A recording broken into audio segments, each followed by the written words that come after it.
Hi everyone, welcome back to the next tutorial, which is going to be a single crochet. Single crochet abbreviated as SC, and please take note that I am following the US notation. So if you're following the British notation, then single crochet US would be called a double crochet in British terms. I'll have another comparison video where I talk about the different stitches based on the British abbreviations and the US abbreviation. But from my point of view, all the videos that I post or we post as ViVaCrochet will be following the US notation. Why? Because we learnt based on the US notation, so that's what we are comfortable in doing. But it's really not that difficult to relate if you know one term, if you can relate it to the other term. It's very easy. So now I'm going to show you a single crochet, and for which I have done 16 chain. Now when I do the chain, I must start with the slip knot. I catch the hook into the yarn, pull it through that loop, and that is your chain, right? So when I do that, I continue count based on how many times I pull through. So this is 1, 2, 3, 4, 5, 6, 7, 8, 9, 10, 11, 12, 13, 14, 15, 16, 17. Okay, I seem to have made 17. So it's just the number of chains that I have with me, which I counted. The loop on the hook is not counted as a stitch. Now when I do single crochet, the height of the stitch is small. It's a tiny stitch, which is equivalent to the height of a chain. So one chain is what will be the height of the stitch. So when I do the stitch on the chain, when I come back on the chain, I leave one chain which will give me the height if I were to turn it. So if I were to turn, my row starting from here should be the height of one chain. So for that, I leave one chain and go into my second chain. When I go into the second chain, I can go into the loop like this. So my yarn is held the same way like I did last time. 3 fingers tightening it, my pointer feeding it, and my thumb and the remaining 3 fingers holding the left side, my right hand holding the hook. Now I do not swivel and catch the yarn. Instead, I insert the hook into the chain, which is second from the hook. Remember, the loop on the hook is not counted. This one is 1 and this is second. So I go into the second chain, I insert the hook into that. Now I swivel and catch the yarn and bring it through that loop. So now because there was already a loop on the hook, now I have 2 loops. Now I again swivel, catch the yarn and finish this stitch. So I have one single crochet made. That is one single crochet. Okay. So now what I do, I have to repeat all the way till I exhaust all my chain. So I hold the yarn again. Now I don't have to go into the second chain. Now I go into the next chain. Only for the first. When I start, I go into the second chain so that my first chain gives a height for the row. So I go into the next chain.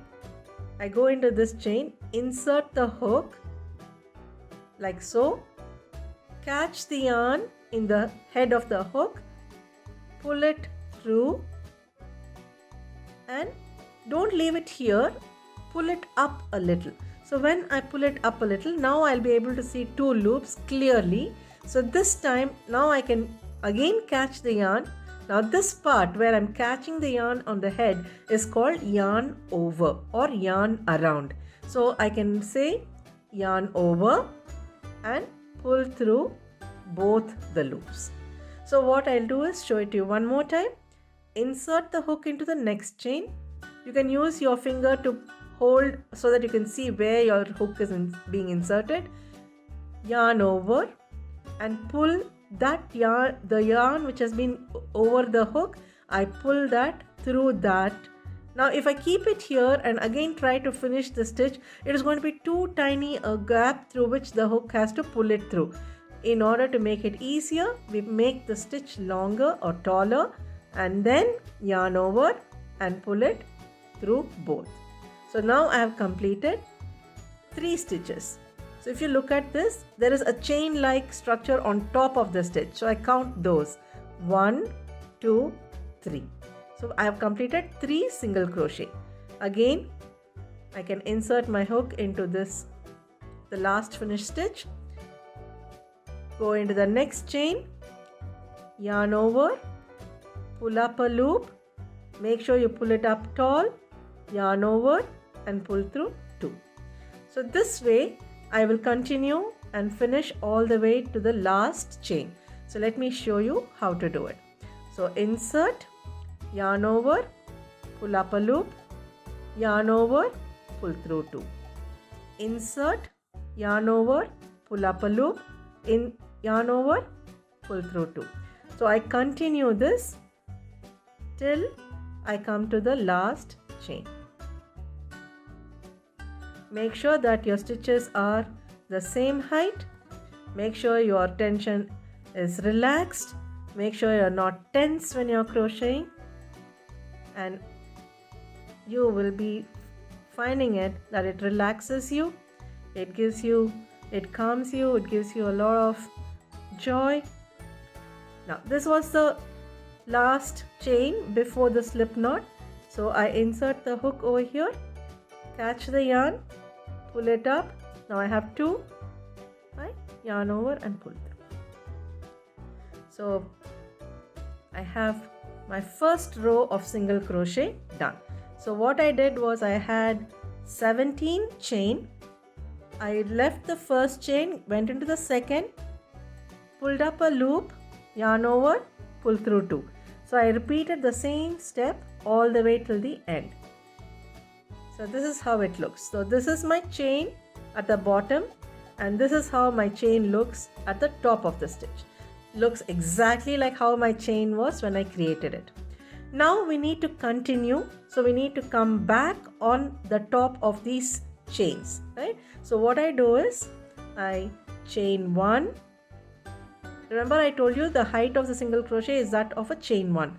So when I do chain 1 and then I turn, this gives me the height for the next row. So when I do that, now this is my wrong side. This was my right side, this is my wrong side. Now go into the very first. So if you look at your stitches, hold it up so you can see the top 2. So can you see those 2 loops through which my hook has gone in? These 2 loops, right? So now I pull up the loop.